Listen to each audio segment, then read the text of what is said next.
नाज़रीन, आप देख रहे हैं रेडलाइन इस्लामाबाद स्टूडियो से। सियासी हालात के ऊपर कुछ तबसरा दरकार है, लेकिन इसके लिए आपको ये जानना होगा कि सियासी हालात के अंदर ख़राबी ऐसी क्या है कि प्रोग्राम का आगाज़ तबसरे से हो रहा है।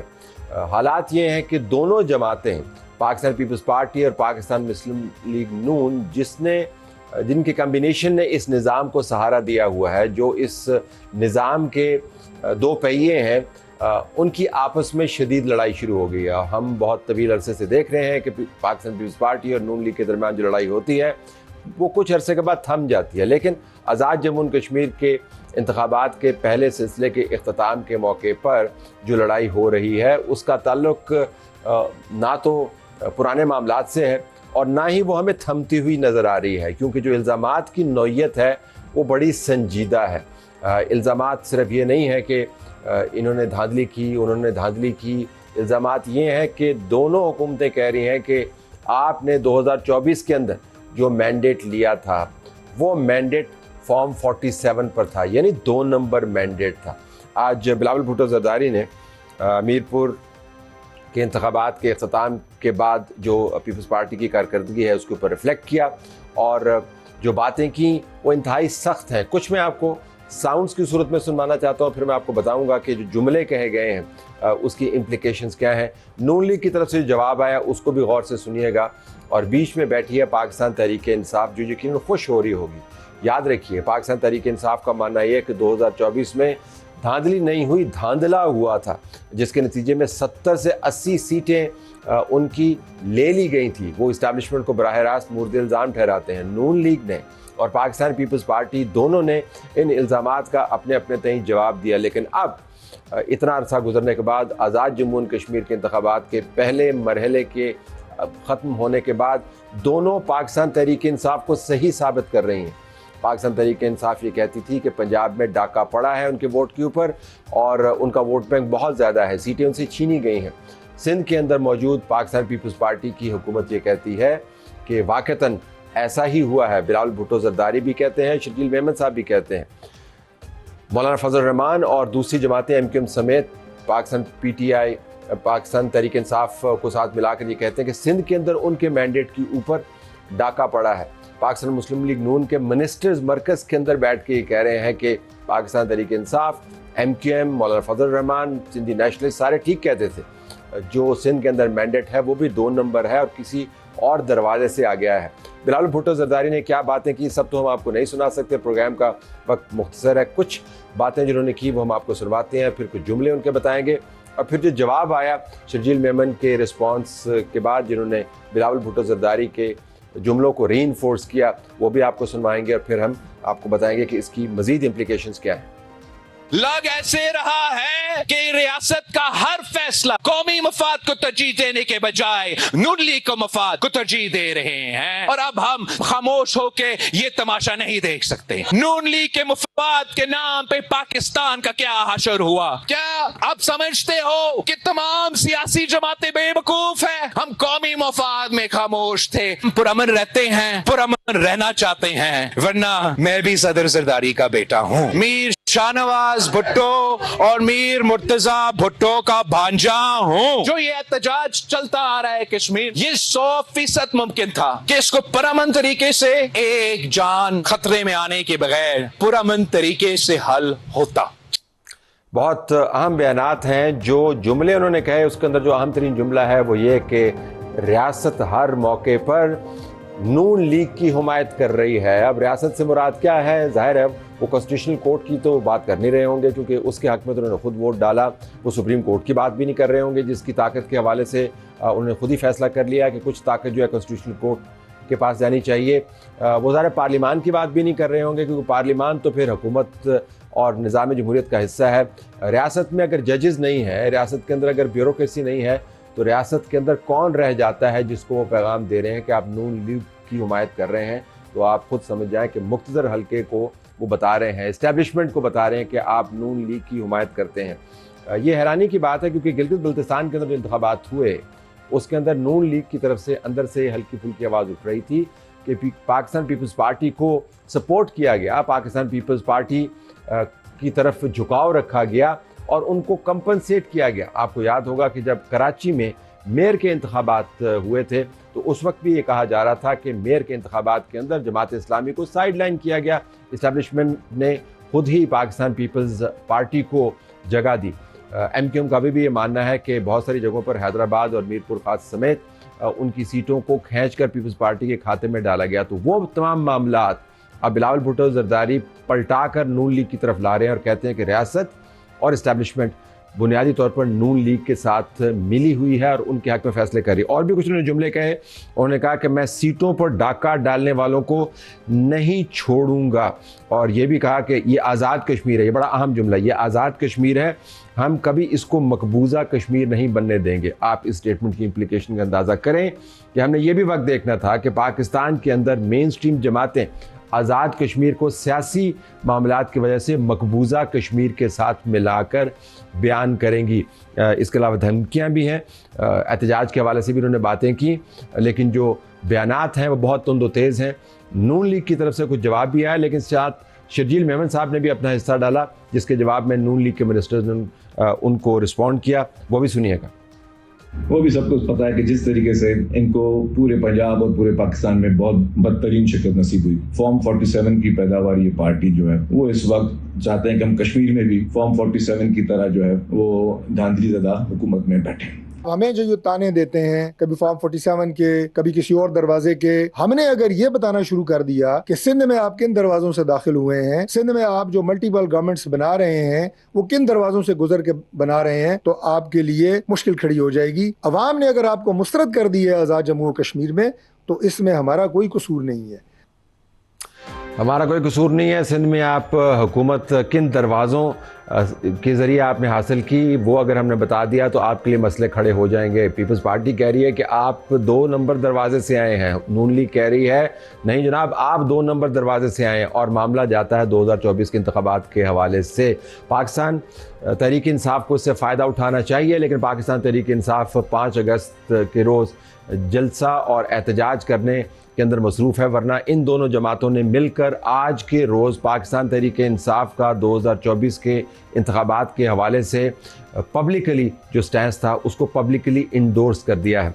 हम कोशिश करेंगे कि बात करें शाज़िया मरी साहिबा से, जो सेक्रेटरी इत्तलात हैं पाकिस्तान पीपल्स पार्टी की, और उनसे जाने कि जो 2024 के इंतखाबात थे, अगर नून लीग 2 नंबर तरीके से आई, फॉर्म 47 के ज़रिए आई, तो उन्हीं इंतखाबात के ज़रिए उनकी अपनी हुकूमत भी बनी, और अगर वो इंतखाबात जाली थे तो फिर क्या नए इंतखाबात करवाने की ज़रूरत है? ये पेंडोरा बॉक्स जो आज़ाद जम्मू कश्मीर के इंतखाबात से खुला है, ये हमें बंद होता हुआ नज़र नहीं आ रहा, अनलेस कि इस्टेब्लिशमेंट और मुक़्तदरा मिलकर इन जमातों को कहें कि हाथ हौला रखें।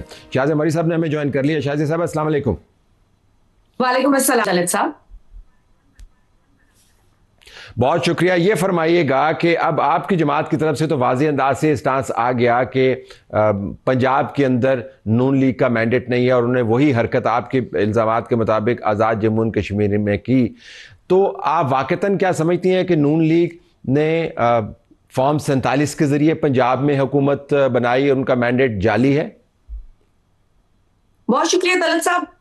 इस वक्त जो सूरत हाल है, जो AJK के इलेक्शंस के हवाले से आपने देखा कि पाकिस्तान पीपल्स पार्टी के चेयरमैन मुतवातर जो है अपनी तकारीर में, जलसों में, प्रेस कॉन्फ्रेंसेस में कश्मीरी अवाम की डिमांड्स की, उनके ख्वाहिशात की बात करते रहे, और उस बात पर वो जोर देते रहे कि कश्मीर के जो फैसले हैं वो कश्मीरी अवाम को करने का हक है, लिहाजा उनको ये हक मिलना चाहिए। देखिए, हमने अब तक बहुत सियासी मैच्योरिटी का मुजाहरा किया। आप जानते हैं बहुत सारी बातें हमने सुनी भी हैं, वाज़ेह भी हो गई हैं, साबित भी हो गई थी, लेकिन हमने फिर भी पॉलिटिकल मैच्योरिटी का इसलिए मुजाहरा किया क्योंकि मुल्क के हालात इस वक्त मुतहम्मल नहीं कि हम सड़कों पर निकलें, हम उस तरह की बातें करें जो दीगर लोग इंतशार फैलाने की सोच और जहन से कर रहे हैं। लेकिन अब क्योंकि आज़ाद जम्मू कश्मीर के इलेक्शंस में जो कि बड़े कंट्रोवर्शियल और कॉन्फ्रंटेशनल बना दिए गए हैं, तो यकीनन पीपल्स पार्टी की क़यादत को, पीपल्स पार्टी के वर्कर्स को वो बात करनी पड़ी जो कि हम अदरवाइज नहीं करना चाहते। If I could ask, जी, वो कैसे कंट्रोवर्शियल है कि आप जीत नहीं सके, इसी निज़ाम ने गिलगित बल्तिस्तान में इंतखाबात कराए, आपने मान लिए, आज़ाद कश्मीर में कैसे कंट्रोवर्शियल हो गए, क्या शवाहिद है आपके पास? देखिए ना, हम तो एक मेच्योर नैरेटिव को डेवलप करना चाह रहे हैं। हम समझते हैं कि सियासत के अंदर I would like to, of course, देखें गिलगित बल्तिस्तान में भी हमारी जो कैंपेन थी, हम उस पे बड़ा हमें इत्मीनान था और हम वही पॉलिटिकल प्रोसेस के जरिए वहां पर कैंपेन भी करते रहे। आपने देखा कि बिलावल भुट्टो जरदारी साहब, फर्स्ट लेडी आसिफा भुट्टो जरदारी साहिबा जो कि MNA भी हैं, उन्होंने भी वहां पर जाकर विजिट्स भी की और बार बार लोगों को वोट देने के लिए, एक तो वोट देने के लिए भी हमें आमादा करना होता है, बिकॉज हम चाहते हैं कि लोग इस प्रोसेस का हिस्सा बने। और गिलगित बल्तिस्तान में एक हिस्ट्री है पाकिस्तान पीपल्स पार्टी की, शहीद जुल्फिकार अली भुट्टो, शहीद मोहतरम बेनजीर भुट्टो और सदर आसिफ अली जरदारी के हवाले से जो इनिशिएटिव्स, अचीवमेंट्स और जो कुछ GB में हुआ है, वो भी एक तारीख का हिस्सा है। तो देखिए, हम किसी से जोर जबरदस्ती नहीं कर रहे तलत साहब, वी नॉट आस्किंग कि जी किसी फोर्स से आप वोट डालें, जबरदस्ती आप हमें वोट डालें। हम लोगों को सिर्फ, लेकिन जब आप ये कहती हैं शादी साहब, जब आप ये कहती हैं कि धांधली हुई है, तो आपके पास एविडेंस होगा ना, एविडेंस होगा ना आपके पास, एविडेंस क्या है? हक रोजगार। अब आप बात कर रहे हैं कि जी दोनों इलेक्शंस का अगर आप कंपेयर करके बात करें, देखें GB के अंदर भी तलत साहब, अगर आपने केयरफुली उसको मॉनिटर किया होगा तो हमारे इतराजात थे। जो सीटें हम देख रहे थे कि हम इतनी मेजॉरिटी से जीतेंगे, उसमें रोड़े अटकाए गए। आपको भी याद होगा कि पोलिंग डे पे, हालांकि पोलिंग डे पे बदमजगी होती है, बिल्कुल, ये कोई मैं नहीं कहूंगी कि जी स्मूथ होता है, अनफॉर्चुनेटली, जो कि नहीं होनी चाहिए। हमारे बड़ी संगीन एतराजात, मिसाल के तौर पे मैं एक मिसाल आपको देती हूँ कि सड़क के ऊपर कन्वीनियंटली लोकेटेड एक पोलिंग स्टेशन है, आप यकायक उसको पहाड़ के ऊपर खड़ा कर देते हैं, तो ये ज्यादतियां हुई, वहां भी रिजल्ट्स रोके गए। देखिए, ये एक पोलिंग स्टेशन है, मैं उसको जस्टिफाई नहीं कर रहा, मैं उसको जस्टिफाई नहीं, मैं कह रहा हूं कि आपने आजाद जम्मू कश्मीर के इंतखाबात के हवाले से एक बयानिया बनाया जिसकी बुनियाद है कि धांधली हुई है, लेकिन चूंकि हम अवाम को आपके जरिए ये बताना चाहते हैं, do you have evidence? Do you have evidence? जी बिल्कुल, एक एविडेंस का जिक्र और एक सिचुएशन का जिक्र बिलावल भुट्टो जरदारी साहब ने किया, और आज आपने सुना होगा उन्होंने कहा कि हमारे कैंडिडेट के हलके के अंदर 30 पोलिंग स्टेशंस को पर कब्जा किया गया। ये सारी बातें हमारी पार्टी के सेक्रेटरी जनरल जनाब नईर हुसैन बुखारी साहब ने इलेक्शन कमीशन से भी डिस्कस की। वो खुद विजिट पे गए, उनसे बात की, इन पर्सन मुलाकात करके उन्होंने तमाम तर तफसीलात से आगाह किया। देखें, कहीं पर भी अगर इलेक्शन के अंदर रिगिंग हो, ना इंसाफी हो, तो ये तो हमारा हक बनता है कि हम आगाह करें इलेक्शन कमीशन को। इससे कबल जब वो ग्राउंड, जो इलेक्शन का ग्राउंड है, वहां इनजस्टिस नजर आ रहा था, वहां ट्रांसपेरेंसी लैक कर रही थी। मिसाल, एक chief executive from a province can not come and announce कि जी हम इतनी बसें देंगे और आप वो बसें पहुंचा दें इलेक्शन के दौरान। ये तो आप भी इलेक्शन कवर करते रहे, आप भी जानते हैं कि इस तरह के काम नहीं किए जाते इलेक्शन कैंपेन में। हमारी अगर सिंध में गवर्नमेंट है तो हम सिंध से उठाकर कोई चीज ड्यूरिंग इलेक्शन आजाद कश्मीर में नहीं रख सकते, because that is violation of the code of conduct of election commission. तो ये चीजें हमने पहले भी उन्हें बताई। फिर आपकी तरफ से, इफ यू अलाउ मी शादी साहब, इफ यू अलाउ मी, मुझे अगर इजाजत दें, आपकी तरफ से जो अब बयानिया है, बिलावल भुट्टो जरदारी साहब ने कहा, और आपने भी यकीन सुना होगा कि रियासत का हर फैसला नून लीग के मफाद को तरजीह दे रहा है। तो इशू नून लीग का नहीं है इस वक्त। जो आपने मुद्दा उठाया वो ये कि रियासत की तरफ से, अब रियासत कौन है? कॉन्स्टिट्यूशनल कोर्ट तो नहीं है, सुप्रीम कोर्ट तो नहीं है, सदर आपके अपने बैठे हुए हैं, गवर्नर आपके अपने बैठे हुए हैं, नून लीग भी रियासत नहीं है, मीडिया भी रियासत नहीं है, तो किसको कह रहे हैं ये आप?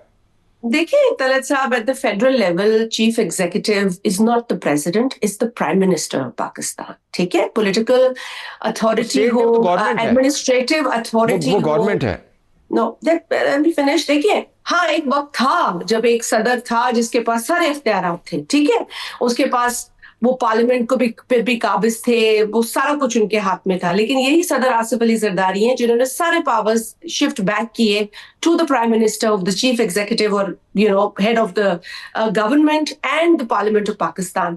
तो हमने इस दिन के लिए नहीं किए कि जी आप अपने रिसोर्सेज को, अपने इख्तियारात को सिर्फ और सिर्फ नताइज अपने हक में करने के लिए इस्तेमाल करें। हम फ्री, तो जब बिलावल भुट्टो जरदारी साहब ये फरमाते हैं कि रियासत का फैसला नून लीग के मफाद को तरजीह देता है, तो उनसे उनकी मुराद प्राइम मिनिस्टर है, उनकी मुराद प्राइम मिनिस्टर है।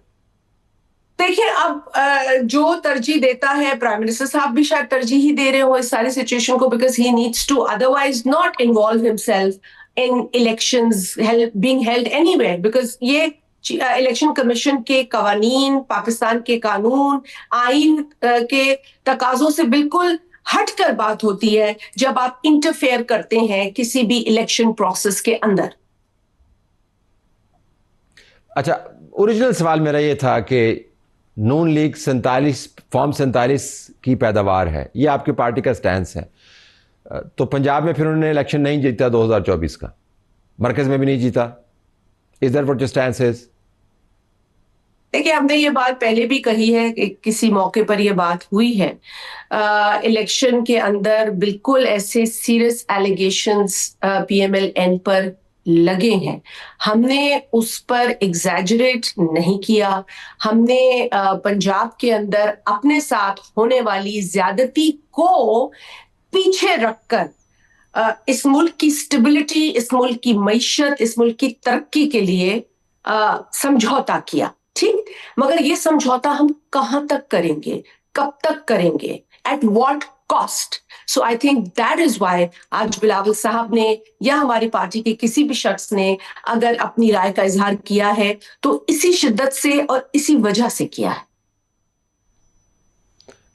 और 2024 के इंतखाबात में जो आपका मैंडेट है वो भी फिर कच्चा पक्का ही होगा, क्योंकि अगर 2024 में बदली हुई है, तो कहती है कि ऑडिट करा सकते हैं। मेरा तो ये ख्याल है कि देखिए जो अगर ऑडिट होता है इलेक्शन रिजल्ट्स का तो हो जाए, लेकिन इसमें तो कोई दो राय नहीं है कि पंजाब के अंदर पाकिस्तान पीपल्स पार्टी के कैंडिडेट्स के साथ होने वाली ज्यादतियां वो ज्यादतियां नहीं थी, वो ऑन रिकॉर्ड है। बहुत कुछ हुआ है उन इलेक्शंस के अंदर, but then I would again, I'd be at the cost of repeating myself, जो मुझे नहीं पसंद कि मैं करूं, लेकिन मैं फिर भी कहूंगी कि देखें इलेक्शन के नताइज से हम खुश नहीं थे। हमें हम एहतजाज की हद तक रिजर्वेशंस थी, लेकिन हमने मुनासिब नहीं समझा, ना हमने इस मर्तबा मुनासिब समझा, ना हमने 2018 में जो RTS इलेक्शन था, ना हमने उस वक्त ये मुनासिब समझा कि हम मुल्क का पहिया, मईशत का पहिया रोक दें सिर्फ इसलिए कि हमें इलेक्शन के नताइज पर संगीन एतराज है। बिल्कुल, आखिर में दो सवाल हैं छोटे छोटे। तो अगर नून लीग का मैंडेट कच्चा पक्का है और आपने समझौता किया, तो 2024 में इंतखाबात कौन जीता पंजाब और मरकज में? देखें ये तो फिर जो लोग दुहाइयां दे रहे हैं, जो लोग प्रोटेस्ट कर रहे हैं, तो फिर शायद उनकी बात भी सुननी चाहिए। लेकिन अगेन मैं कहूंगी कि जिसको ये एतराज है वो लीगल रास्ता इख्तियार कर सकता है। अनफॉर्चुनेटली हमारे लिए मसला ये बन जाता है, जो कि हमारे कारकुनान भी हमें बार बार पूछते हैं, कि जब हमें आप पॉलिटिकल स्पेस भी नहीं लेके दे सकते, जब पंजाब के अंदर हमारे लोगों को वो इज्जत भी नहीं मिलती, और हमारे जनूबी पंजाब के खास तौर पर जो नुमाइंदे हैं वो बार बार ये शिकवा करते नजर आते हैं कि जनूबी पंजाब को ना वो अहमियत मिलती है, ना वो फंड एलोकेशन मिलती है, ना वो तरक्की मिलती है, तो क्यों हम इस तरह की अलायंस में बैठे हैं? तो ये सवाल हमसे बार बार उठते हैं, हमसे किए जाते हैं, और यकीन मानिए बड़ा मुश्किल हो जाता है उन लोगों को जवाब देना। और बिल्कुल आखिर में आप ही के जवाब से सवाल जो था मेरा दूसरा, वो ये, अगला मरहला क्या है, अब क्या करेंगे?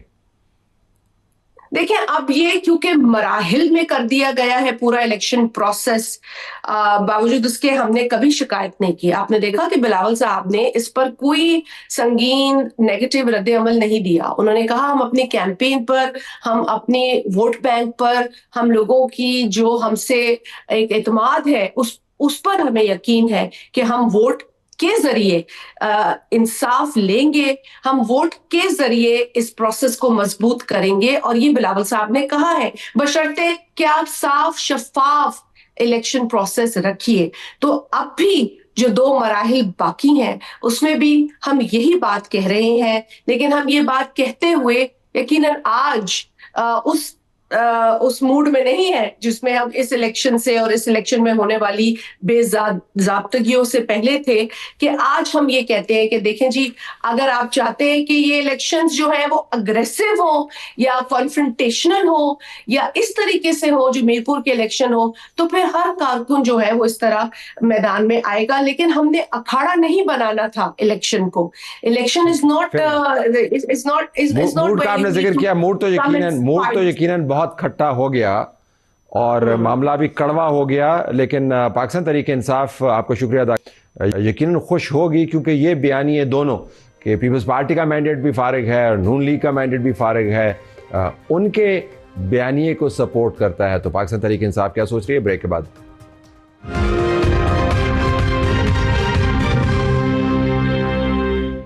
प्रोग्राम में खुशामदीद नाज़रीन। पाकिस्तान पीपल्स पार्टी और पाकिस्तान मुस्लिम लीग नून धनाधन लगे हुए हैं एक दूसरे की पॉलिटिकल क्रेडिबिलिटी को तबाह करने में। वो तमाम बयानियाँ जो पाकिस्तान तहरीक इंसाफ चलाती रही है 2024 इंतखाबात के बाद, आज के दिन दोनों जमातों की तरफ से इंडोर्स हुआ। एक जमात ने कहा कि तुम्हारा मैंडेट 2 नंबर है, दूसरी जमात ने कहा तुम 2 नंबर दरवाजे से आए हो। अमूमन तीसरी जमात इससे फ़ायदा उठाती है और इस केस में तीसरी जमात है पाकिस्तान तहरीक इंसाफ, जिनकी सेनेटर मिशाल यूसुफजई हमारे पास मौजूद हैं। मिशाल साहब बहुत शुक्रिया। आज का दिन तो आपको अच्छा लग रहा होगा क्योंकि अमूमन पीटीआई पर दिन भारी होते हैं, सो आपका रिएक्शन क्विक, ये जो बयानात आ रहे हैं। नहीं तलत साहब बहुत शुक्रिया आपका। मैं ज़ाती तौर पे समझती हूँ कि इनके बयानात से 2024 के इलेक्शन की क्रेडिबिलिटी पे जो हम कहते थे उसकी एंडोर्समेंट हो गई है कि वो पूरा इलेक्शन ही गलत था, मैंडेट चोरी किया है केपी समेत। देखिए केपी में तो फॉर्म 45 की हुकूमत है हमारी। इस बार खराब तो उधर नहीं था। तलत साहब केपी में क्यों सही था, क्योंकि केपी के लोगों ने बंदूक उठा के अपना रिजल्ट लिया था। अगर आप केपी के विजुअल्स देखें तो इलेक्शन की रात हर कोई अपने आरओ ऑफिस के बाहर हजारों लाखों की तादाद में मौजूद था। मौलाना कंप्लीटली आपसे इत्तेफाक नहीं करते। अच्छा, मौलाना फजलुर रहमान साहब जिस जगह कहेंगे केपी में वहां हम इलेक्शन करा लेंगे दोबारा। कल कहते हैं, परसों कहते हैं, जिस हलके का वो कहते हैं। मेरे ख्याल से फैसल अमीन साहब ने उनको ऑफर भी की है, वो उनके हलके के हैं कि मैं रिजाइन करता हूं, आ जाएं इस हलके पे इलेक्शन करते हैं। तो आप लेकिन वापस इस तो आपको आज तसल्ली हुई कि आप, हाँ, क्योंकि इन्होंने जो हम कहते थे वो उन्होंने खुद अब बता दिया, इत्तेहादियों ने बता दिया। लेकिन मैं ज़ाती तौर पे जो इनके बयानात हैं, मैं इसको सियासी सर्कस समझती हूँ। इसको पाकिस्तान के अवाम का इन पे टाइम ज़ाया नहीं करना चाहिए, क्योंकि वो लोग हैं जब ये अवाम में जाते हैं तो एक दूसरे का गला पकड़ने और एक दूसरे का पेट फाड़ के सड़कों पर घसीटने की बातें करते हैं। और जब मैंडेट इलेक्शन हो जाता है मैंडेट चोरी कर लेते हैं, तो फिर ये अपनी कुर्सियाँ बचाने के लिए एक दूसरे के गले मिलते हैं। तो ये वही सूरत हाल है मेरे ख्याल से जो कश्मीर की इस टाइम एक्चुअल ग्राउंड पोजीशन है, उससे डाइवर्जन के लिए ये लोग ये बातें कर रहे हैं। बड़ी दिलचस्प बात है आपके ख्याल में जो हो रहा है, उससे डाइवर्जन के लिए तमाम बातें कर रहे हैं। हाँ, अगर ये सही कह रहे हैं तो जिस तरह राना सनाउल्लाह साहब ने कहा कि पीपल्स पार्टी ने 3000 अरब बाहर स्मगल कराए हैं दुबई, तो पाकिस्तान के रियासती इदारे क्यों एक्शन नहीं ले रहे? हम तो नारा भी लगाते हैं। तो हमारे तो आपने गवर्नमेंट ने भी एक्शन लिया था। आप कहते हैं कि $10 बिलियन हर साल बाहर जाते हैं। सर हाँ, नोटिस तो हुआ था ना। आज मिनिस्ट्री ऑफ इंटीरियर ने कोई एक्शन लिया है इस बात पे? फेडरल गवर्नमेंट ने कोई एक्शन लिया है? या जिस तरह बिलावल साहब के बयानात आए PMLN के लिए, उन्होंने बता दिया है कि जी क्या किस आप कहते हैं। आज आप तसल्ली में हैं, लेकिन आप फायदा नहीं उठा सकती क्योंकि आपकी पार्टी, आपने 5 अगस्त को से क्या करना है? मैं ज़ाती तौर पर समझती हूँ कि हमारी पार्टी तितर बितर नहीं है। इख्तलाफात होते रहते हैं। जब घर का बड़ा नहीं होता तो घर के अंदर भी लड़ाई हो, जब आप भी घर में मौजूद ना हो तो आपके घर के अंदर ऊंच नीच हो जाती है। हाँ, ये हम वो बातें करते हैं सर जो आवाम की बातें, और आज ये पार्टियाँ खुद ये बातें कर रही है, एंडोर्समेंट कर रही है। हमारी 2024 के बाद भी हम समझते थे कि केपी समेत हमें फ्रेश इलेक्शन में जाना चाहिए।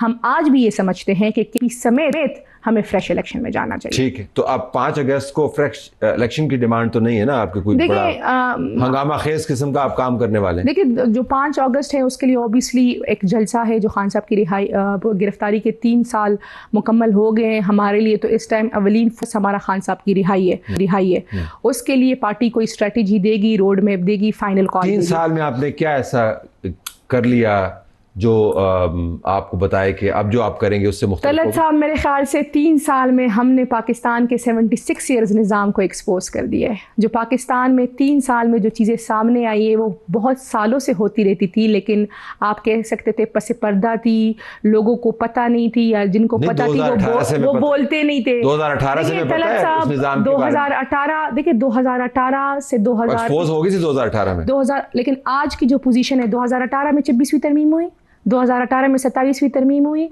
2018 में पाकिस्तान की अदालती निज़ाम को मफलूज किया गया, 2018 में जो आप कह सकते हैं कंट्रोल डेमोक्रेसी को लाया गया। 2000 तो क्या था 2018 अभी आप बताएं ना, 26वीं जो- तरमीम नहीं, 26वीं नहीं तरमीम तो हमने क्या की। यूनानी हुकूमत थी देखिए, आपकी? 26वीं तरमीम हमने की नहीं की ना सर। अगर 2018 से निज़ाम एक्सपोज होता तो ये तरमीम उस टाइम हो चुकी, निज़ाम अब एक्सपोज अच्छा, एक्सपोज कर दिया आपने। जी। अच्छा, आप और 5 मेरे अगस्त को ख्याल क्या से जब आप कहते हैं ना कि जब चीज़ें बहुत ज़्यादा ख़राब हो जाती है ना, तो फिर नई वो आप कह सकते हैं नई उम्मीद, नई रोशनी आती है।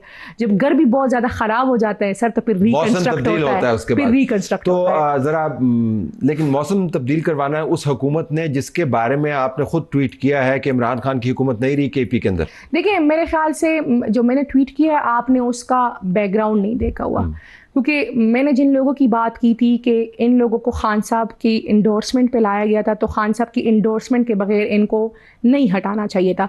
जिस तरह हम कमेटियों से खान साहब के अहकामात पे निकले, हम कमेटियों में तब तक वापस नहीं आएंगे जब तक खान साहब हमें नहीं कह देते। तो कुछ चीज़ों की ग्राउंड रियलिटीज़ डिफरेंट तो होती जो हैं। लोग निकाले अब वापस आ गए हैं वो। मेरे ख्याल से सर वो वापस तो नहीं आए, लेकिन कुछ चीज़ें होंगी फ्यूचर में, मैं ज़ाती तौर पे समझती हूँ। जब 5 खान अगस्त से साहब तक- पहले होंगी। हाँ, अभी तो सर हमारा फोकस बाकी कोई भी चीज़ नहीं है। हमारा फोकस इस टाइम खान साहब की सेहत है, उनकी रिहाई है। अगर पार्टी के अंदर भी इस टाइम बहुत जलसे से प्रेशर है रिहाई sir. I'm just trying to understand, जलसे से कैसे जलसे रिहाई? सर, जलसा जो आप कितने कह जलसे सकते हैं- करने हैं आपने रिहाई के नहीं लिए? सर, जलसा तो आप ये नहीं कह सकते कि आगे हमने जलसे ही करने हैं। पार्टी के अंदर इतना प्रेशर है सर कि अब पार्टी जो सीएम साहब है उनको भी ये डिसीजन लेना होगा, जिसका उन्होंने कह दिया है कि सेमीफाइनल है और अब मैं फाइनल की कॉल देने वाला सीएम हूँ। को क्यों डिसीजन लेना? पार्टी ने डिसीजन देखिए जी, सीएम ने इसलिए डिसीजन लेना है क्योंकि खान साहब ने सीएम को इख्तियार दिया हुआ है मज़ाहमत का। वो तो एक सूबे का दिया हुआ ना, पार्टी का इख्तियार तो देखिए, जो गौहर साहब के सीएम पास। सोलो सीएम साहब के साथ बैरिस्टर गौहर साहब, सलमान अकरम राजा साहब, जुनैद अकबर खान साहब और खान साहब की बहनें तमाम ऑन बोर्ड है। सब मशावरत के साथ ही एक लाएअमल दिया जाएगा। तो मशावरत के साथ, और जो लाएअमल है उसका टोन हम आपको सुनवा देते हैं। सुनवाइए जी कि क्या कह रहे हैं chief minister Khyber Pakhtunkhwa. Go ahead. हमने फैसला करना है कि हमने गले लगाकर हमेशा के लिए अमर होना है या बेगैरती और जलालत वाली जिंदगी गुजारनी है। और इंशाअल्लाह ताला 5 अगस्त को मैं इंतजार करूंगा और वहां पर इंशाअल्लाह हम फैसले करेंगे। सो बेगैरती और जिल्लत वाली ज़िंदगी है या मौत को गले लगाना है? इसमें रिहाई तो कहीं नहीं है। देखिए, उन्होंने एक जनरल बात की है आज। जनरल की इतनी स्पेसिफिक बात की उन्होंने। आपने क्वेश्चन कर लिया ना, मैं जवाब दे दूं सर। Go ahead. कश्मीर के लोगों ये गलत बात कर रहे थे, उनके साथ रियासत ने जो मुआहिदा किया था वो उसकी इम्प्लीमेंटेशन मांग रहे थे। मैंने और आपने तो मुआहिदा नहीं किया था ना, उनके साथ रियासत ने मुआहिदा देखिए, किया मैं था, उसके सर। ऊपर बहस आपके साथ कर सकता हूँ, लेकिन मामलात ऐसे अच्छा, मैं नहीं अब करना मैं- चाहूंगा अब- कि उनके अंदर सिर्फ वो लोग नहीं है जिनकी आप बात कर रहे हैं, बहुत सारे फसादे भी सर हैं। देखिए, as a general, as a Kashmir के इशू को हम इसको किसी और तरीके से टैकल नहीं किया गया। वापस आए आप इस तरफ आते हैं सर। जी। अगर हम आते हैं, हमें ये जो ब्लू एरिया है सर, आप यहाँ होते हैं, आपने किसी एक शीशे को भी टूटा हुआ देखा था 26 के बाद? कोई एक गमला टूटा हुआ देखा था? लेकिन उसके हमारी बावजूद इस बिल्डिंग में जहाँ पे मौजूद है, जिस स्टूडियो में आप बैठे हैं, तमाम बिल्डिंग के ऊपर जत्थों ने हमला किया था और हमें इस बिल्डिंग को बंद करके अपने सारे स्टाफ को ऊपर मुंतकिल अच्छा कर- सर, आपकी जो बिल्डिंग है ये शीशों की है। कौन सा शीशा टूटा था सर? यानी अब शीशा टूटे तो फिर हमला सर क्या बात करते हैं? घेराव कर लिया था। देखिए, ये सारे जो- ये सारे लोग अगर जो हुआ जितने था कि होते नहीं हैं हुआ सर, वो था? शीशे हुआ था कि नहीं हुआ था? जी, वो शीशे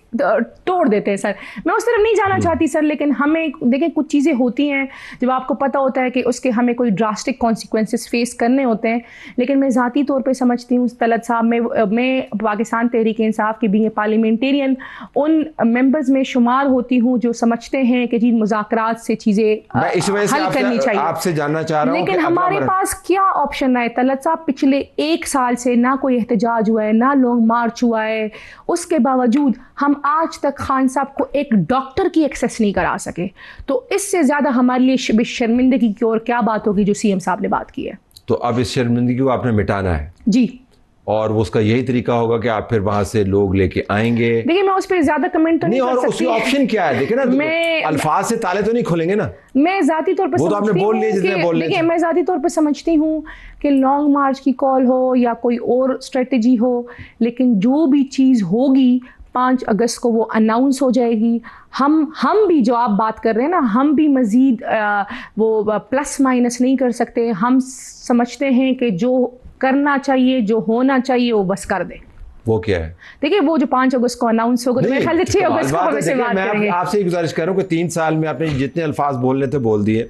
तलत साहब, एहतजाज के हवाले से आपने खतरात का जिक्र कर दिया। 3 साल में हम 4 अक्टूबर को भी आए, 3 साल में हम 26 नवंबर को भी आए, 3 साल में हम लाहौर भी गए, 3 साल में हम संजानी भी आए, 3 साल में हम लियाकत बाग आए, हम पे पट्टी पहाड़ी तक कुछ नहीं हुआ ना। कितनी मर्तबा हम आए सर। नहीं तो ये तो फिर नहीं होगा ना, ये तो आजमूदा रास्ता है। देखिए सर, हम पुरअमन लोग हैं, हम कोई जत्ता तो नहीं है सर, हम एक सियासी पार्टी अल्फाज से है। ताले खुल नहीं सकते, एहतजाज जो है पुरजोर किस्म का, उससे नतीजा निकला नहीं है, तो फिर क्या करना चाहते हैं? देखिए सर, हम जो भी करना चाहते हैं 5 को अनाउंस हो जाएगा, हम 6 को इस पर डिबेट करेंगे इंशाल्लाह। 6 को इसके ऊपर जी, डिबेट जी, करेंगे। 6 तो को इंशाल्लाह हम इस पर आपा लीड करेंगे या आप लीड करेंगे? देखिए मेरे ख्याल से सुहेल अफरीदी साहब लीड करेंगे, और जो कंटेनर होगा उसमें मैं भी होंगी, खान साहब की बहनें भी होंगी। मैं तो हमेशा से ये कहती हूँ कि चाहे 26 नवंबर था तो भी मैं कंटेनर पे थी, आज खान साहब की बहनें उनके लिए जद्दोजहद करेंगी, मैं उनके पीछे खड़ी होंगी। तो कंटेनर तो अपनी जगह तो नहीं रोकेगा ना, फिर चलेगा ना। तो फिर आपने बता दिया ना आप क्या करने वाले हैं। सर जो भी करेंगे, मैं आपको सिर्फ ये कहना चाहती हूँ, जो फाइनल तहरीक होगी, जो भी होंगे, आपको हम वहाँ नजर आएंगे। नजर आएंगे, चलें ठीक है। तो और फिर 5 को और 6 को जो होगा, उसके बाद अगले हफ्तों के अंदर पाकिस्तान वैसा नहीं रहेगा जैसे पहले था, ये आप फरमा रही? देखिए मैं ज़ाती तौर पे समझती हूँ कि पाकिस्तान तो वाकई में वैसा नहीं रहा है जैसे पाकिस्तान था। अगर वो पाकिस्तान होता तो आज कश्मीर में ये ना होता। जब पावर से निकल जाते तो अमूमन हालात तब्दील सर, हम पावर से निकल गए तो कश्मीर तो पावर से नहीं निकला ना। कश्मीर कल भी शेरक था, आज भी शेरक है। Fair enough.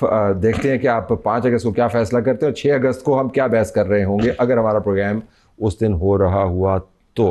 इजाज़त चाहते हैं, अल्लाह हाफिज़।